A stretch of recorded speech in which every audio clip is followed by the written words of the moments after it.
சொர்க்கம் சொர்க்கம் இன்னி உண்டோ சொர்க்கம்.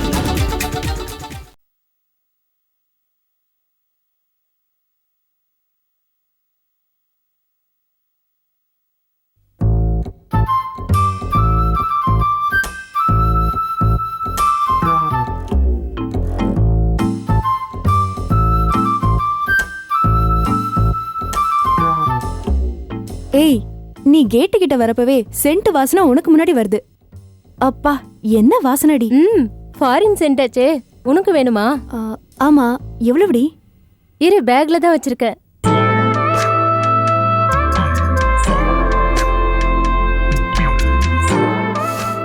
ஐயோ, சூப்பர் ஸ்மெல்லடி. எங்கேயோ கொண்டு போகுது. எனக்கு ஒண்ணு கொடுடி. என்ன விளையாடுறியா? இதோட விலை $3000. என்னது, 3000 ரூபாவா? என்னடி இவ்வளவு காஸ்ட்லியா இருக்கு? இதுக்கே வாய் பொழக்கிறியே.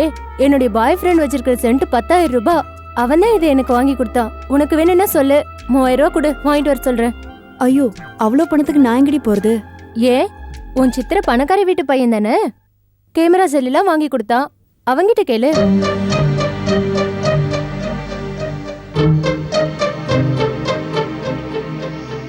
வசந்தி,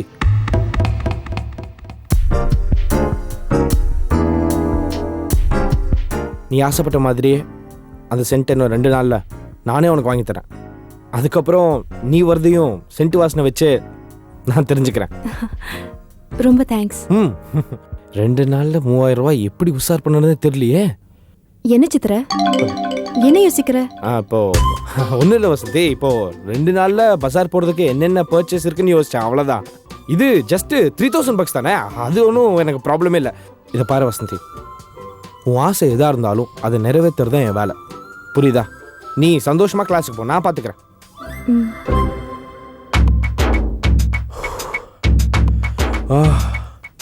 ஏய் மச்சி,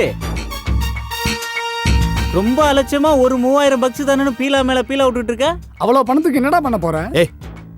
ஏற்கனவே அவள் ஆசைப்பட்ட மாதிரி நான் கேமரா ஃபோன்லாம் வாங்கி தரலையா? இது என்ன 3000 ரூபா தானே, என்ன இதுக்கு ஒரு தனியாக ஒரு ஸ்கீம் போடணும், அதுதான் என்ன ஸ்கீம் அது? அதுதான்டா யோசிச்சுட்டு இருக்கேன். வா, நீ வண்டி எடுத்துட்டு வா.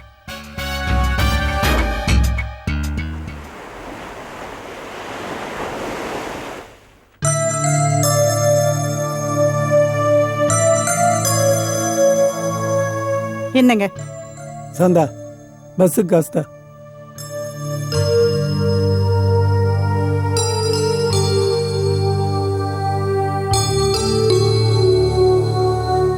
என்னங்க, அந்த சைக்கிளை ரிப்பேர் பண்ணக்கூடாதா? அதுவும் உங்களை மாதிரியே அடிக்கடி படுத்துக்குது. தினசரி பஸ்ஸுக்கு 10 ரூபாய் அழ வேண்டியதா இருக்கு. ஏம்மா, எனக்கு மட்டும் தினமும் பஸ்ஸில் போகணும்னு ஆசையா? இத்தனைக்கும் டாக்டர் என்னை சைக்கிளே ஓட்டக்கூடாதுன்னு சொல்லியிருக்காரு. என்னாலே வர வர சைக்கிள் ஓட்டுறது ரொம்ப கஷ்டமாக தான் இருக்குது. இருந்தாலும் அட்ஜஸ்ட் பண்ணிவிட்டு ஓட்டிகிட்டு போனேன். ஏன், மாத கடைசி சைக்கிள் ரிப்பேர் பண்ணுறதுக்கு காசுக்கு எங்கே போகிறது? 2 நாள் போகிறேன், சம்பளம் வந்துட்டோம். அப்புறம் சைக்கிளை ரிப்பேர் பண்ணிட்டு மற்றதெல்லாம் பார்த்துக்கலாம்.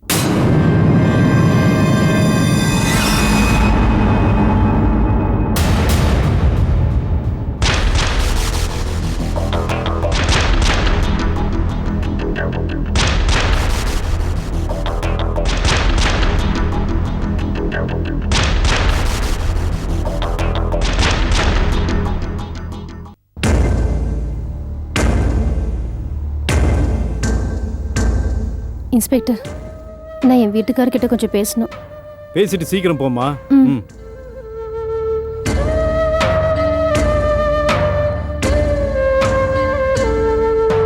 எப்படி இருக்க பர்வதம்? 2 நாளா ஏன் இந்த பக்கம் வரல? எப்படிங்க வர முடியும்? உங்களை காப்பாத்துற வழி தெரியாத முட்டாளா இருக்கேனே. என்னால உங்களுக்கு எந்த பிரயோஜனமும் இல்லைங்க. அதான் உங்களை பார்க்க எனக்கு சங்கடமா இருந்தது. மரியாதை அப்பாவை சாட்சி சொல்லக்கூடாதுன்னு சொல்லிட்டா. அவளை பழி வாங்கறதுக்கு தான் உங்களை போலீஸ் பிடிச்சு வச்சிருக்காங்களாம். பர்வதம், கத்தி பேசாத. நீங்க இன்னைக்கு அவ வீட்டுல தான் இருந்தீங்கன்னு அப்பா வந்து சாட்சி சொன்னா போலீஸ்காரங்க வீட்டுல ரவுடிக்கு என்ன வேலைன்னு கேள்வி வருமா? அப்படி இப்படின்னு ஏதோ சொல்லி என் கூட வர்றதா இருந்த அப்பாவை தடுத்து நிறுத்திட்டா. நானும் அவளை கோவத்துல கண்டபடி திட்டிட்டு வந்துட்டேன். அதுக்கப்புறம் எனக்கு என்ன செய்யறது எங்க போறதுன்னு தெரியாம கோயில் கோயிலா போயிட்டு கடைசியா மாயம்மா கொடியில போய் இருந்தேங்க. அவ இன்னும் உங்களை ரவுடி ரவுடின்னு சொல்றாங்க. அதை என்னால தாங்க முடியல. உங்களை இன்னும் என்னென்னமோ கேஸ்ல எல்லாம் பிடிச்சு வச்சிருக்காங்களா, குண்டா தடுப்பு சட்டம்னு சொல்லி உங்களை 1 வருஷம் உள்ள வச்சிருவாங்களாம். இதெல்லாம் கேக்குறப்போ எங்க உங்களை நிரந்தரமா பிரிஞ்சிடணும்னு எனக்கு பயம் வந்துடுச்சுங்க. பரவாயில்ல பர்வதம், மரியா என்ன ரவுடின்னு சொல்கிறதுல தப்பு இல்லை. ஏன்னா நான் ஒரு காலத்தில் ரவுடியாகத்தானே வாழ்ந்தேன், இப்போ தானே திருந்தி வாழ்கிறேன். ஆனாலும் எல்லாரோட மனசுலேயும் ரவுடிங்கிற பேர் தானே நிலச்சிருக்கு. நாம் யார் மேலேயும் குற்றம் சொல்ல முடியாது. என்னங்க என்னங்க முகத்தை சுடிச்சுக்கிட்டு பேசுறீங்க?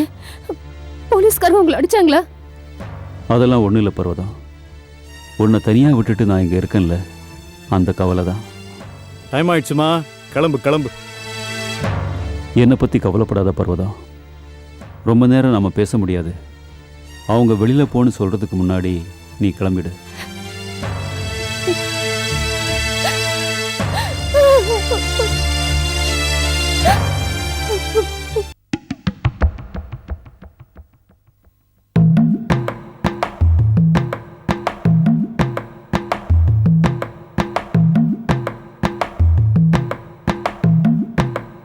அப்பாடி அப்பாடி, என்ன வெயிலுப்பா. என்னையா என்னமோ வந்த ஒண்ணுமே பேசாம நேரா ஃப்ரிட்ஜில் போய் ஐஸ் வாட்டர் எடுத்து குடிச்ச, பேசாம வந்து உட்காந்துட்ட, எந்த விஷயமும் சொல்ல மாட்டேங்கிற. உங்களுக்கு என்ன ஏசி வீடு ஏசி காரு, போறீங்க வர்றீங்க. நான் அங்கேருந்து வெட்ட வெயில்ல ஸ்கூட்டரை ஓட்டிக்கிட்டு இங்கே வந்திருக்கேன். அது எனக்கு தானே தெரியும். ஏன் நீ ஏசி காரில் போக வேண்டியது தானே? குடுப்பன இல்லையே. அப்போ பேசாம வாய மூடிட்டு. அது சரி, எனக்கு ஏதாவது சில்லுன்னு இருக்கிற மாதிரி விஷயத்த சொல்லு. இருக்கே. அப்புறம் இவன் என்ன பண்ணா, அதான் அப்புவோட சம்சாரம் பர்வதம் இங்கேருந்து புயல் வேகத்தில் கிளம்பி போனா. மரியா வீட்டுக்கு போய் அப்பு இங்கே தான் இருந்தாரு, நீ வந்து சாட்சி சொல்லு அப்படின்னு சொல்லி கூப்பிட்டுருக்கா. மரியா என்ன சொல்லிட்டா, சாட்சி கீச்சின்னு சொல்லி இங்கே யாரையும் காப்பாற்ற முடியாதுன்னு சொல்லி விரட்டி அனுப்பிட்டா. அப்படி ஒரு கிடுக்கு பிடியில் போட்டிருக்கோம், அவளால் எந்த பக்கமும் வாலாட்ட முடியாது. ஆனால் மரியாவோட அப்பா எப்படியாவது மாப்பிள்ளையை காப்பாற்றணும்னு ஒவ்வொரு வக்கீலாக போய் பார்க்குறாரு. அவர் எங்கே வேணாலும் போகட்டும், யாரை வேணாலும் பார்க்கட்டும், என்னை எதிர்த்துட்டு அந்த அப்போ எவனாச்சும் வெளியே கொண்டு வந்துருவானா? அது முடியாதுங்க, முடியவே முடியாது. அப்புறம் என்னையா, அவன் எங்கே போனா நமக்கு என்ன? சரி, ஸ்டேஷனுக்கு போனியே, அந்த அப்போவை பார்த்தியா? நம்ம ஆளுங்கள்ட்ட எல்லாம் சொல்லி அவனை நல்லா கவனிக்க சொல்லியிருந்தானே. குனியவும் முடியாம நிமிரவும் முடியாம நடக்க முடியாம இப்படி தொங்கிட்டு இருக்கான். அதாயா நமக்கு வேணும். இந்த அப்புவை வச்சு அந்த மரியாவோட திமிரை அடக்கிறேன் பாரு. அப்பதான் நான் யாருங்கிறது அவளுக்கு தெரியும், தெரிய வைக்கிறேன்.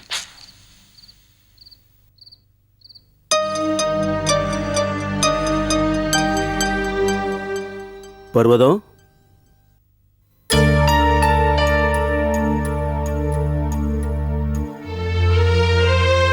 என்னம்மா நான் கோர்ட்டுக்கு வந்து சாட்சி சொல்லேன்னு என் மேல உனக்கு வருத்தமாம்மா?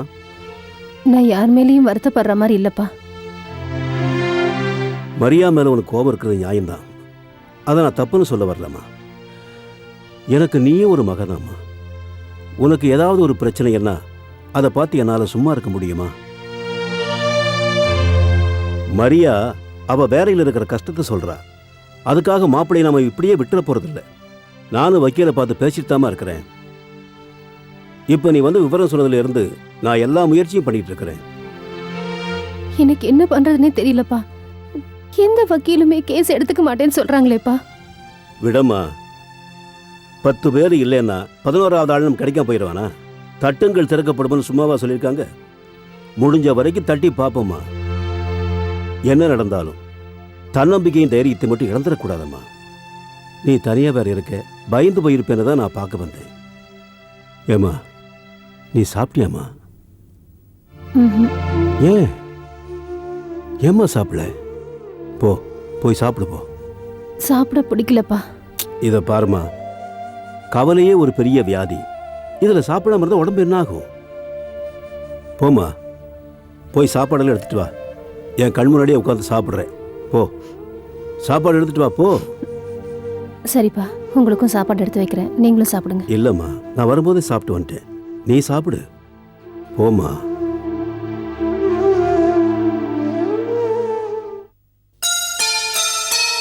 ஆண்டி கோபி நீயா இங்க என்னப்பா பண்ற? ஸ்கூலுக்கு போலியா? என்ன தெரிய வந்து? இல்ல ஆண்டி, அப்பாவுக்கு திடீர்னு மிட் நைட்ல ப்ரெஷர் அதிகமாயிடுச்சு. இங்க தான் அட்மிட் பண்ணியிருக்கேன். அப்படியா? எனக்கு இன்ஃபார்ம் பண்ணிருக்கலாமேப்பா. சரி, இப்போ அப்பாவுக்கு எப்படி இருக்கு? டாக்டர் என்ன சொன்னாரு? கிட்னியில ப்ராப்ளம் இருக்குன்னு சொல்றாங்க ஆண்டி. ஐயோ, பணம் கட்டிட்டியா? பணத்துக்கு என்னப்பா பண்ண? எனக்கு அவசரத்துல என்ன பண்றதுனே தெரியல ஆண்டி. அப்பாவோட பாஸ் ராஜ்குமார் அன்னைக்கு கூட வசந்திக்காக உங்களை பேச சொன்னேன். ஆமா, அவரை போய் பார்த்தேன். அவர் கொடுத்த பணத்தை தான் இங்கே கட்டினேன்.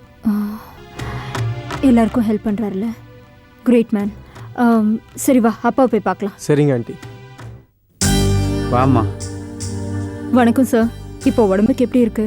பரவாயில்லம்மா, நீங்கள் இங்கே தான் வேலை செய்கிறீங்கன்னு கோபி சொன்னான். ஒன்றும் கவலைப்படாதீங்க சார், எல்லாம் சரியாயிடும். இந்த ஹாஸ்பிட்டலில் நல்ல டாக்டர்ஸ்லாம் இருக்காங்க, உங்களுக்கு நல்லபடியாக ட்ரீட்மெண்ட் கொடுப்பாங்க. வேணும்னா ஸ்பெஷலிஸ்ட்டை கூட வர வைக்கலாம். அதனால எந்த கவலையும் இல்லாமல் நீங்கள் இருங்க, உங்களுக்கு நிச்சயமாக குணமாயிடும். நீங்கள் சொன்னதுமே பாதி குணமாயிட்ட மாதிரி இருக்கு. பாவம், கோபி தான் ரொம்ப கவலையோடு இருக்கான். அப்பாவுக்கு ஒன்றும் இல்லை கோபி, நீ முதல்ல தைரியமா இரு. கூட இருக்கிறவங்க தெம்பா இருந்தாதான் பேஷண்ட்டுக்கு சீக்கிரமா குணமாகும். என்ன புரிஞ்சுதா? சரிங்க ஆண்டி. சரி, நீ அப்பாவை பார்த்துக்கோ, நான் போய் டைம் கார்டு அடிச்சிட்டு வரேன்.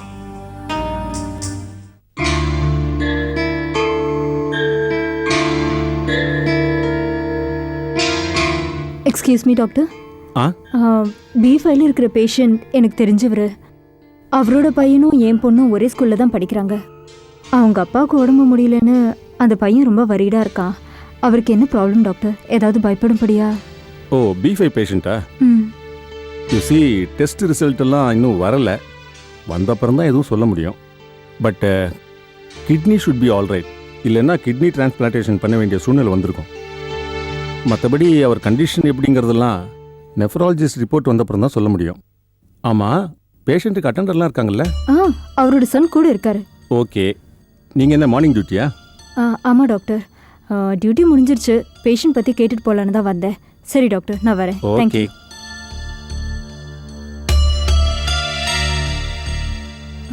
கோபி, ஒரு நிமிஷம் இங்கே வாப்பா. நான் டாக்டர் கிட்ட கேட்டுட்டேன், அப்பாவுக்கு ஒன்றும் இல்லையா. நீ எது பற்றியும் கவலைப்படாமல் இரு. அப்புறம் எனக்கு டியூட்டி முடிஞ்சிருச்சு, நான் கிளம்புறேன். நான் மறுபடியும் காலையில் வந்து பார்க்குறேன். அப்பாவுக்கு சாப்பாடு இங்கேயே கொடுத்துருவாங்க. நீ கீழே கேண்டீனில் போய் சாப்பிட்டு வந்துடு. அப்புறம் காலையில் டிஃபன் நானே கொண்டு வந்துடுறேன், சரியா? என்ன கோபி, ஏன் இன்னும் டல்லாக இருக்க? அப்பாவுக்கு சரியிடும்பா. இல்லை ஆண்டி, அப்பாவை பார்த்து கூட ஆள் இல்லை. எனக்கு எக்ஸாம் வேறு வருது. புக்ஸ் வீட்டில் வச்சுருக்கேன். ஒரு 1 hour யாராவது அப்பாவை பார்த்துக்கிட்டா நான் போய் புக்ஸ் எடுத்துகிட்டு வந்துடுவேன். இங்கேயே வச்சு படிச்சுக்குவேன். நீங்கள் யார்கிட்டயா சொல்லுங்கள் ஆண்டி. நானே இருந்து அப்பாவை பார்த்துக்கிறேன்ப்பா. நீ வீட்டுக்கு கிளம்பு. இங்கே இருந்தால் படிக்க முடியாது. நீ வீட்டில் இருந்து படிச்சுட்டு காலையில் வா. அது வரைக்கும் நான் இங்கேயே இருக்கேன். இல்லை ஆண்டி, நீங்களே காலையிலேருந்து டியூட்டி பார்க்குறீங்க. உங்களுக்கு எதுக்கு சிரமம் ஆண்டி? எனக்கு ஒன்றும் சிரமம் இல்லை. காலும் நேரம் பார்க்காம பேஷண்ட்டை பார்த்துக்கிறது தான் எங்களுடைய டியூட்டி. நீ அப்பாவை பற்றி ஒன்றும் கவலைப்படாத, நான் பார்த்துக்கிறேன். உனக்கு படிப்பு தான் முக்கியம். பாவம், நீ நேற்று ராத்திரி வந்த பையன். நீ முதல்ல வீட்டுக்கு போய் நல்லா படிச்சுட்டு கொஞ்ச நேரம் ரெஸ்ட் எடுத்துட்டு காலையில் வா போதும். அப்புறம் வீட்டுக்கு போகும்போது வசந்தி கிட்ட அப்படியே விவரத்தை சொல்லிட்டு போயிடுப்பா. Thanks aunty. அப்பா கிட்ட ஒரு வார்த்தை சொல்லிட்டு போயிடுறேன். இல்லை, அவர் நல்லா தூங்கிட்டு இருக்காரு. அவர் முடிக்கும் போது நானே சொல்லிடுறேன். நீ கிளம்புப்பா. தேங்க்ஸ்.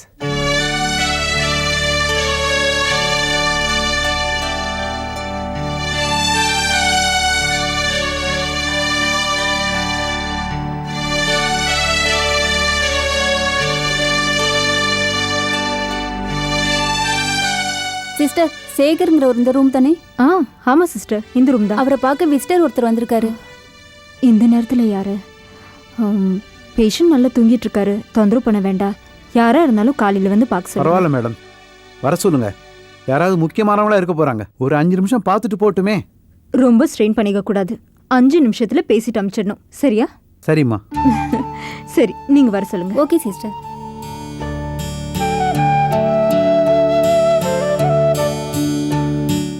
அது என்ன சார், ஐயோபி சேகர்? உங்க பேருக்கு முன்னால இனிஷியல் ரொம்ப வித்தியாசமா இருக்கு. அது ஒன்றும் இல்லை மேடம், நான் ஐயோபியில் வேலை பார்த்துட்டு விஆர்எஸ் வாங்கிட்டு வந்துட்டேன். ஓஹோ. வக்கீலுக்கு படிச்சிருக்கிறதுனால ராஜ்குமார் கம்பெனியில் வேலைக்கு சேர்ந்துட்டேன். இருந்தாலும் ஐயோபியில் வேலை பார்த்ததுனால அந்த 3 எழுத்தும் என் பேருக்கு முன்னாடி ஸ்டிக்கர் மாதிரி ஒட்டிச்சு. இப்போ அதுவே இனிஷியல் மாதிரி ஆயிடுச்சு. ஆமா, நான் கோபி கிட்ட பேசிட்டு இருக்கும் போது தூங்கிட்டு இருந்தீங்க. யாரோ வந்திருக்காங்கன்னு சொன்ன உடனே எப்படி முழிப்பு வந்துச்சு?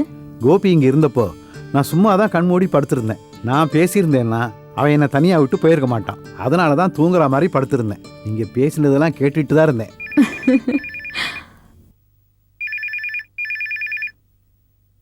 இன்டர்காம் அடிச்சுட்டே இருக்கு. சிஸ்டர் யாரும் இல்லைன்னு நினைக்கிறேன். நான் போய் சரிம்மா. பார்த்துட்டு வந்துடுறேன்.